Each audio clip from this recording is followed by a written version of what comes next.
Oh, hey, didn't see you there. Are you looking at YouTube videos on how to soundproof a home recording studio for beginners? Or maybe to learn some tips and tricks about acoustic treatment? I feel like you just came to the right place.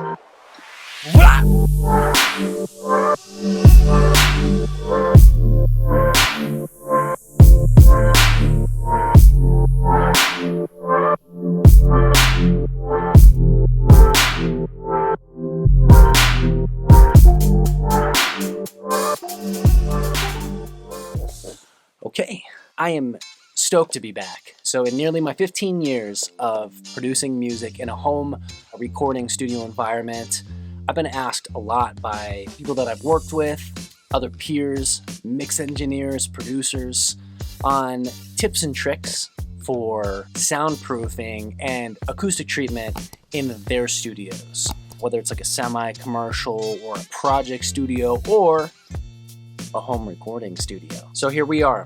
I'm going to tell you what's going to make this different for you compared to some other videos that I've watched, or maybe that you've watched so far in your journey trying to make a home recording studio sound good. And I've compiled all the conversations I've had over like the past decade and a half into this video for you to make this as simple as possible. I have 3 tiers here: easiest, average, and then intermediate to advanced.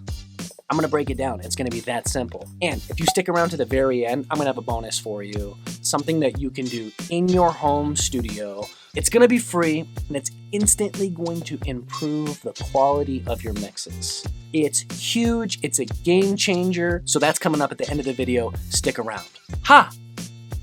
When you Google or you YouTube how to soundproof a home recording studio for beginners or DIY recording studio soundproofing, is it just me, or is there so much information, like too much information? So who do you listen to? Who do you watch? And then how do you get started? And of all of those things, how is that really helpful to you to determine a budget? Okay, the easiest thing that I can possibly think of when someone asks me, hey, how do I get some better recordings, or how do I mix better, or how do I soundproof my studio? Let me let you in on a secret here. Most commercial facilities are hardly soundproof. Okay, that term is loose, and really what they mean by soundproofing is trapping or controlling sound in a certain environment for a certain purpose, okay? Simplify this. To soundproof is to trap or capture sound or keep a sound in a certain environment for a certain purpose. Don't overcomplicate this. You're gonna see tons of information about rooms within rooms. We can get there. That exists. But if I was a betting man, maybe 90% of the people that are gonna click on this video have read the title, and they're not necessarily interested for conventional construction in a commercial studio. I am going to make this easy for you in your home recording studio to reach your goals acoustically and to find the right soundproofing solutions for what you're intending to do with your musical journey. At the end of the day, we're working in a home studio, but we want our stuff to sound like commercial records, do we not? Here's how you're gonna do it. Be real honest with yourself. Why do you have a home recording studio? That's going to make all the difference. Determine what your needs are in your home recording studio. Is it beat making? Are you going to be recording vocals? Are you recording acoustic instruments? Are you recording electric instruments? Or is your home recording studio more of like a hybrid practice space for a band or a group? Or are you going all the way with your home recording studio and you intend to do mixing and mastering?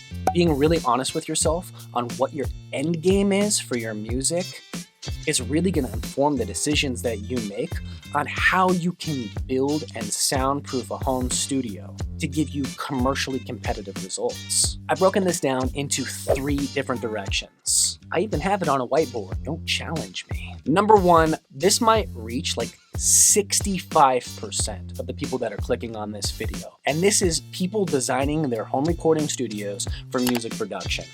soundproofing solutions for this camp I have placed in direction number 1, which is the easiest solution for soundproofing in a home studio. And here's why. If you're a producer and you are making beats or programming drums or programming melodies, building arrangements, composing progressions, honestly, you're lucking out. And here's why. You're not gonna mix your beats. You are the type of dude or dudette that catches the vibe. You get in your zone, you got your machine, you got your MPC, you got your MIDI controller, you're like,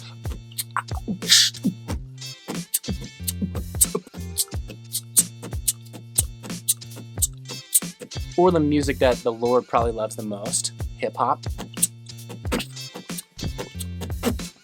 You know what I'm saying?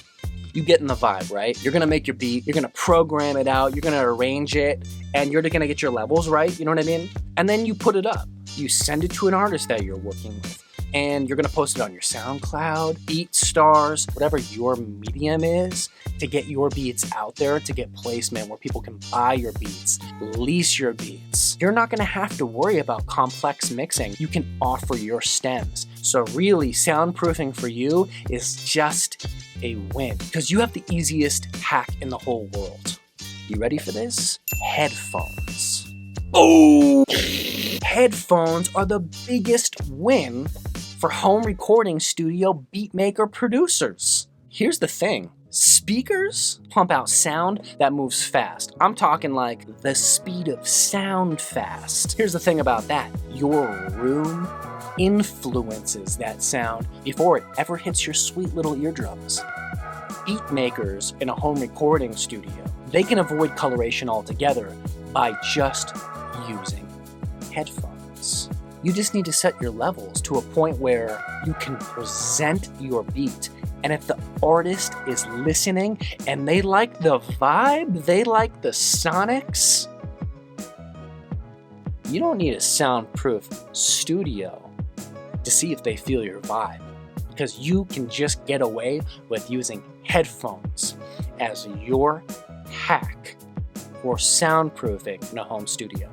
My first studio, all I had was headphones with a hand-me-down of a hand-me-down laptop. And I made nearly 150 beats on headphones.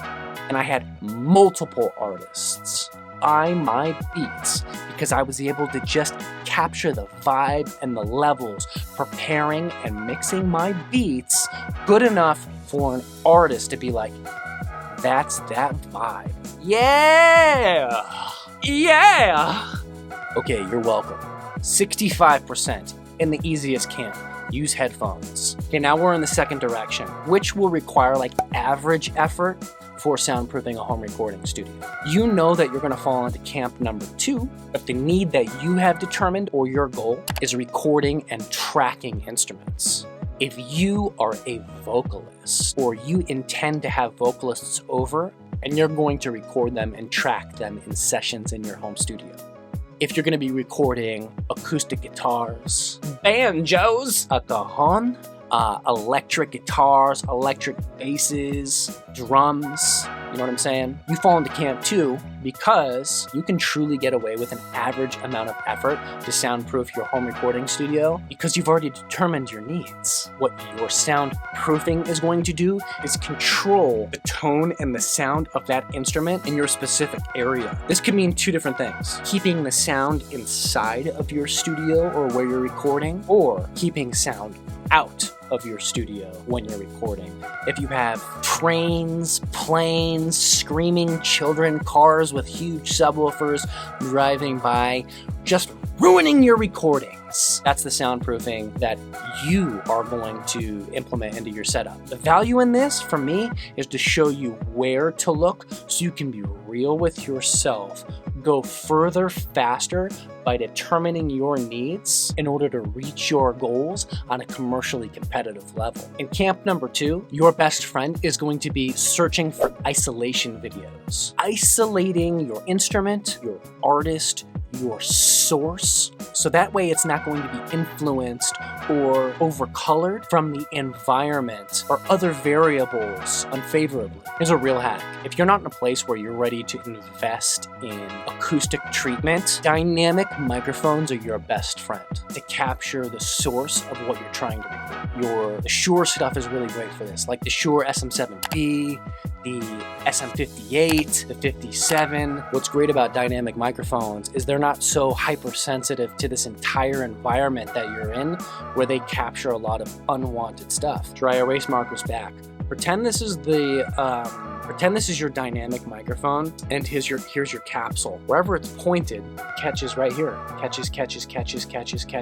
If I'm back here, it ain't catching it. If there's a choo-choo train, a screaming bambino, a mariachi band, what have you, you're instantly winning because you're applying common sense and ingenuity in how you are recording and capturing the sources of audio in your home studio so that they'll be unaffected by their environment, which is ultimately the main goal of soundproofing in a home recording studio, is to stop the transmission of sound leaving or coming in. Dynamic microphones are intended to do that, and that's why they're used so much on stages and in live performances.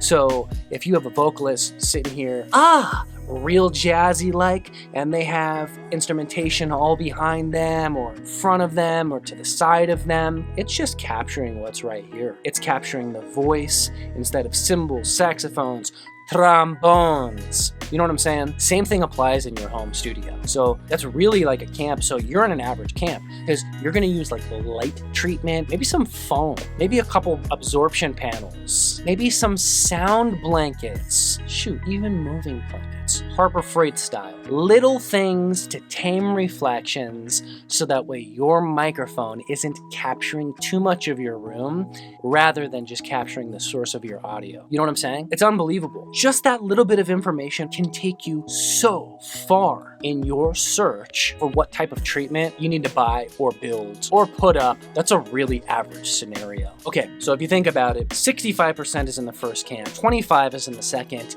90% of you guys can spend so much more time and energy in honing your craft, being a better vocalist, being a better musician, making better beats, all of these things, instead of being influenced on the tsunami of information that's on the internet and on YouTube about how to build a home recording studio. Many, if most people that have home recording studios aren't mastering records in their studio. They're not mixing records in their studio. I'm saying most, not all. 15 years later in my studio, am I mixing and mastering records? For sure. Did I do that in the beginning? No, didn't need to. I was honing in on my craft with my 10,000 hours and becoming a better musician and a better producer and a better artist and a better vocalist. That's really what's important. Amazing songs that have changed the world and influenced hundreds of thousands of people have been written on napkins. We don't need soundproofing in commercial studios to make songs. And that should be very encouraging for nearly 90% of the people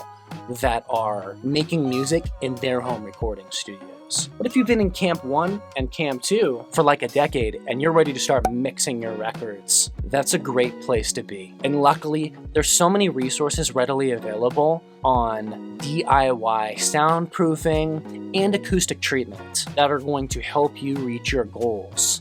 Because we all know that mixing on headphones can get super funky. You can become fatigued. You have a limited amount of time before your ears start going dry. So that's why most people in home recording studios are mixing on near-field monitors.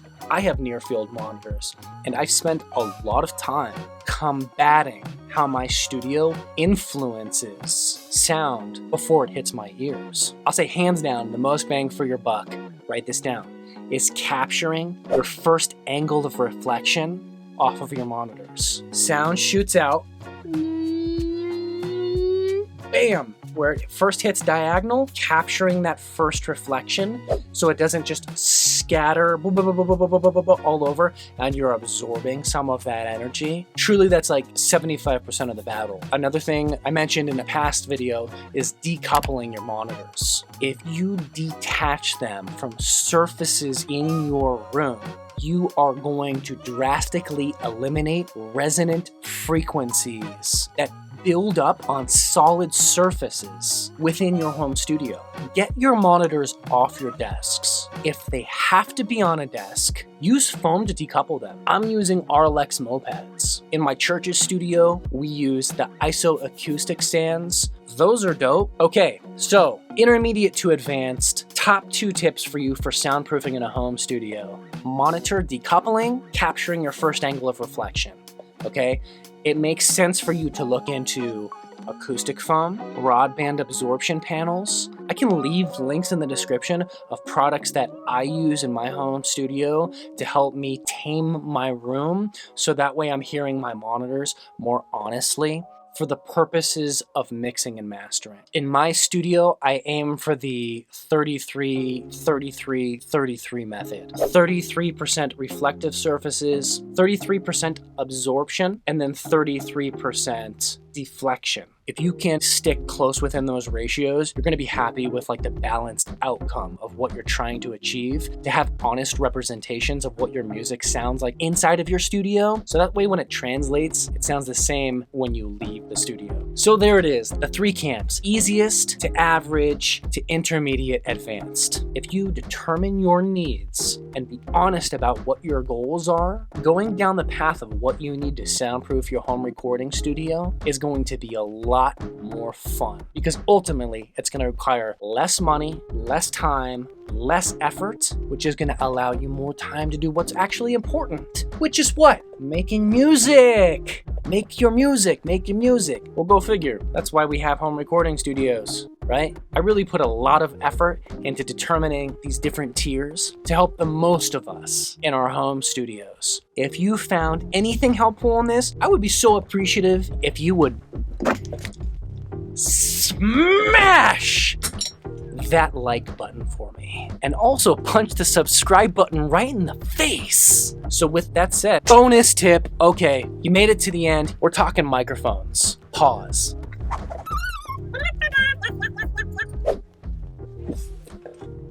Okay, we're back. So, cardioid microphones. Most people are recording vocals in their studios. Most people with some sort of a large diaphragm condenser. This little beauty has this gold dot right here. The gold dot means that it's picking up audio wherever this gold dot is facing.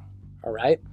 Here's the trick. Soundproofing is controlling sound. If you know that you are in a studio that doesn't have a significant or any amount of acoustic treatment or absorption or anything like that, don't allow your room to influence the sound going into the capsule of your microphone. This is a game changer for 90% of people in a home studio. Instead of having your mic right here and allowing this mic to capture everything in your room all at the same time, go to a place in your room right here where the back of your microphone is pointing towards the rest of your room, because the rest of your room, you don't want to influence what's going on in the capsule. So don't point your capsule towards your room. Have the mic by your source of audio pointed away from the rest of your room.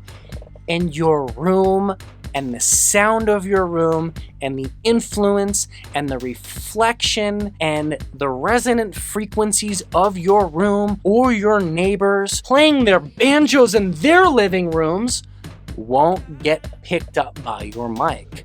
Intentionally point your mic away from sources that you do not want to pick up in your recordings. That's why mics are directional. And that's an incredible tip that could help 90% of beginners capturing audio in their home studios. This has been a blast. I hope that this blesses you. It's blessed me. God bless all of you guys. Let's catch you in the next one.